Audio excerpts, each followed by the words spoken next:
presente antes que nada, no molesto más. Bueno, empezamos con la clase. Hoy vamos a trabajar los componentes de la ciudad, ¿sí? Vamos a trabajar con los usos del suelo, el espacio público, el equipamiento, la infraestructura y los servicios urbanos. En primer lugar, vamos a definir qué son los usos de suelo, ¿sí? Y los usos de suelo es esencial definirlo, de hecho lo define el Estado municipal, porque de alguna manera es el conjunto de actividades que se ejercen en la ciudad, ¿sí?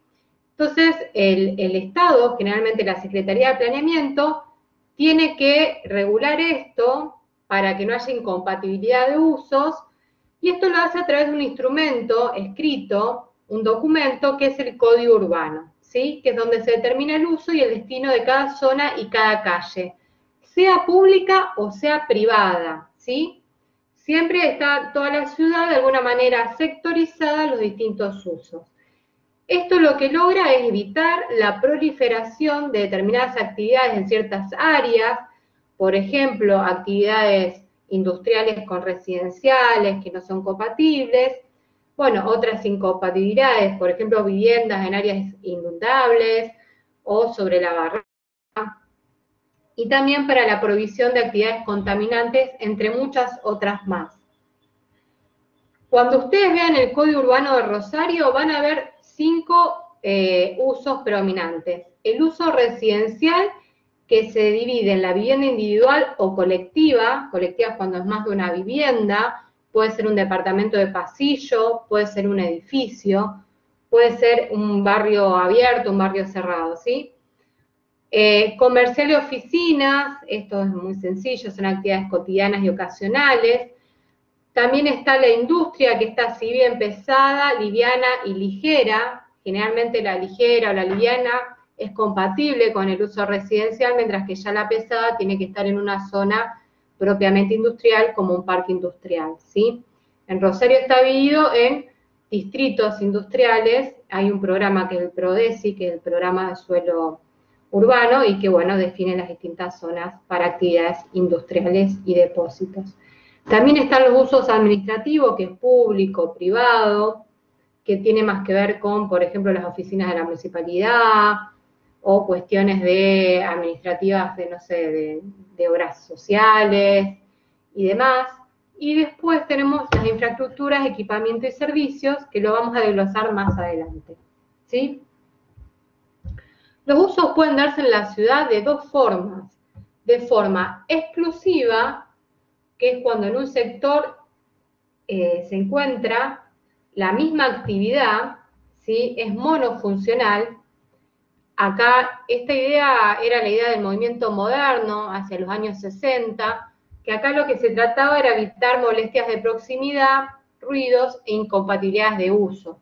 Que es la primera imagen, ves que hay todas casas, que es un barrio residencial, hay un dinero que es un banco, un libro que es una escuela, después están las fábricas, un arbolito que es un área recreativa, está todo dividida la ciudad. Hoy por hoy se está hablando de formas mixtas. ¿Qué quiere decir esto? Que en cada barrio hay distintas actividades, ¿sí? En una misma zona podemos encontrar vivienda, podemos encontrar comercio, podemos encontrar hospitales, escuelas, bancos. Se habla de zonas mixtas, ¿sí? Y acá la ventaja es la accesibilidad, que una persona no se tiene que trasladar de un lugar al otro, sino que en un mismo barrio encuentra todas las actividades. Hay una proximidad justamente de servicios y atributos. También esto genera un mayor contacto social y fomento de vínculos. Hay un autor que se llama Carlos Moreno, que está muy de moda ahora, que habla de la ciudad de los 15 minutos, y que, bueno, justamente trabaja en esto, en esta idea que el lugar donde uno trabaje, el lugar donde sus hijos estudien, la escuela, el supermercado, y las actividades que una persona realice, lo óptimo es que las realice en un radio de no más de 15 minutos, que esta persona se pueda trasladar caminando o en bicicleta, que, bueno, que todo esto fomente una mejor calidad de vida. Y hoy, en este contexto de pandemia, digamos que se está visualizando justamente esto de generar ciudades más sustentables, más amigables, más equitativas. Y bueno, y esta cuestión de la mixtura de los usos lo generan de alguna manera o contribuyen. Otro elemento o componente importante que tiene la ciudad es el espacio público, ¿sí? Que es aquel espacio de propiedad, dominio y uso público, ya sea de carácter municipal, provincial o nacional. El Estado garantiza su libre accesibilidad y fija las condiciones de su utilización. O sea, en síntesis, el espacio público es un espacio en el cual cualquier persona puede acceder, ¿sí? Puede transitarlo, es de libre acceso, ¿sí? También el espacio público es escenario de interacción social, cultural y política cotidiana, cumpliendo funciones materiales y tangibles. Por ejemplo, el monumento o un parque son espacios en los cuales la gente tiene actividades sociales o se junta para festejar determinadas cuestiones, no sé, porque gana un partido de fútbol, se ganan unas elecciones o quieren hacer una manifestación. Bueno, son escenarios de interacción social, ¿sí? Y el espacio público abarca las vías y las áreas abiertas. ¿Qué quiero decir con esto? Que es tanto las calles, las avenidas, las veredas, como también las plazas, los parques y también los edificios públicos, los espacios cerrados que son públicos, como las estaciones, las bibliotecas, estaciones terminales, a eso me refiero, ¿no? Bibliotecas públicas, las escuelas públicas, los hospitales públicos, los municipios, o cualquier otro edificio cuya propiedad sea del Estado, sea pública. Hay una distinción que es importante hacer, que es que el espacio abierto, situado en el interior de la ciudad, no siendo ocupado por volúmenes construidos, permitiendo el asolamiento, ventilación y la circulación de personas, puede ser tanto de dominio público como privado o mixto. ¿Por qué hacemos esta distinción? Porque generalmente cuando hay un espacio abierto ya se nombra como si fuera público. No siempre el espacio abierto es público, no siempre los espacios verdes son públicos. Entonces, hay espacios abiertos que son públicos, que son los bulevares, las avenidas, las barrancas, las plazas secas, las plazas verdes, los parques, los bosques, acá toda la costanera. Pero también hay espacios abiertos que son privados, un campo de golf, el hipódromo, un club, un shopping, unas galerías a cielo abierto, son de carácter privado, pero son espacios abiertos. De hecho, por ejemplo, hay el shopping o las galerías, son espacios también de libre acceso, pero son de carácter privado. Otro elemento importante que tiene la ciudad es la infraestructura. Y acá es importante distinguirlo porque muchos autores se confunden entre lo que es la infraestructura y los servicios. La infraestructura son todos los dispositivos que dan soporte ambiental y funcional a las actividades urbanas de carácter extendido y en red, cubriendo amplios sectores o la totalidad de la ciudad, ¿sí? ¿Qué quiero decir? Que en infraestructuras es lo que se le da el soporte a las actividades urbanas, ¿sí? Y son en carácter de red, generalmente. Entonces, cuando hablamos de infraestructuras, hablamos de vías terrestres, o sea, calles, rutas, autovías, de vías del ferrocarril o de vías navegables, un río, un mar y demás. También es cuando hablamos de la red de agua potable, de los desagües cloacales, los desagües pluviales, la energía eléctrica o la red de gas, ¿sí? Todo lo que son redes de carácter extendido que dan soporte a las actividades en la ciudad son las infraestructuras. Por otro lado, tenemos los servicios, ¿sí?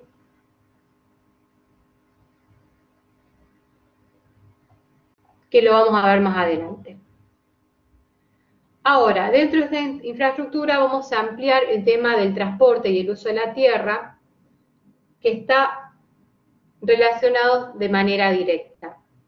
O sea que dependiendo del uso de la tierra se generan actividades específicas que no necesariamente coinciden con el lugar de residencia de quienes la desarrollan, en cuyo caso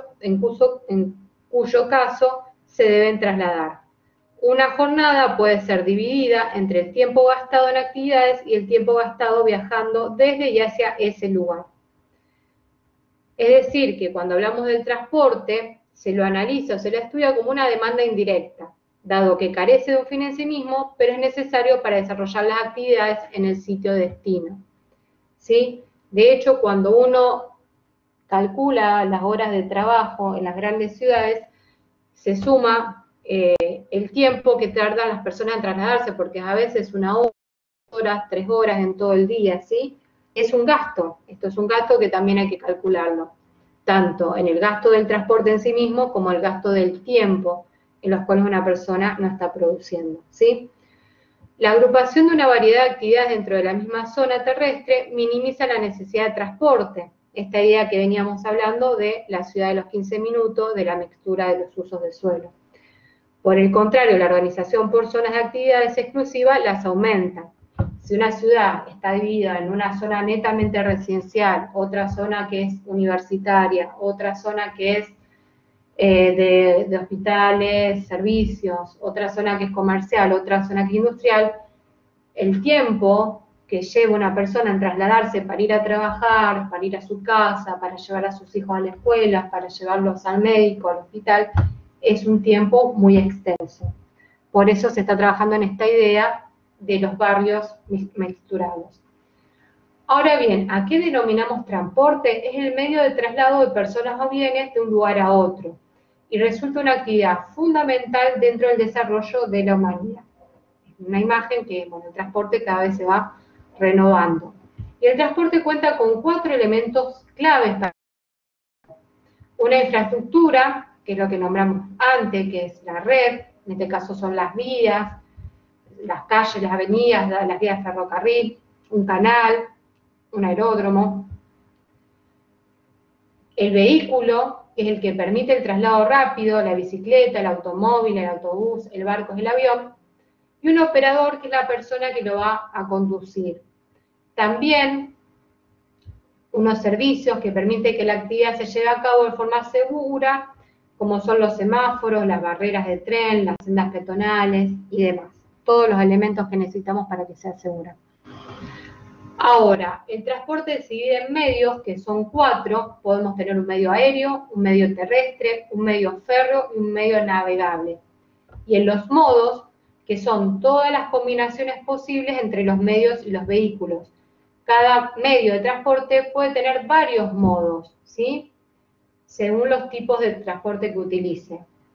Por ejemplo, en un medio terrestre podemos tener el transporte por carretera, ¿sí? El transporte donde hay peatones, bicicletas, automóviles, combis, colectivos y otros vehículos, ¿sí? Todos estos son distintos modos.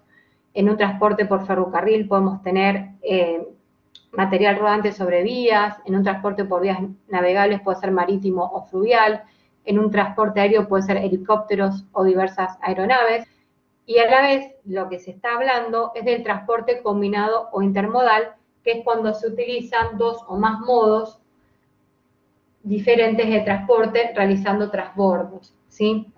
Por ejemplo, hay ciudades, en Europa se utiliza muchísimo, en las cuales las personas con unas mismas tarjetas de transporte se desplazan en la periferia en tren, después dentro de la ciudad se cambian, digamos, de modo a un colectivo o a un subterráneo y luego ya llegan a su lugar de trabajo, ¿sí?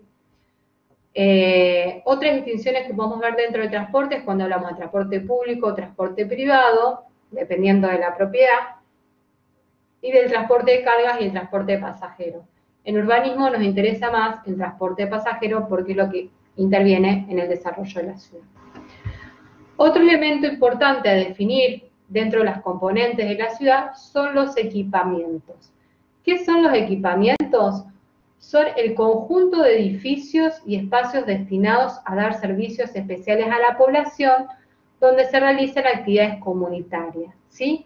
O sea que son edificios o espacios que dan servicios a la comunidad y están en puntos específicos de la ciudad.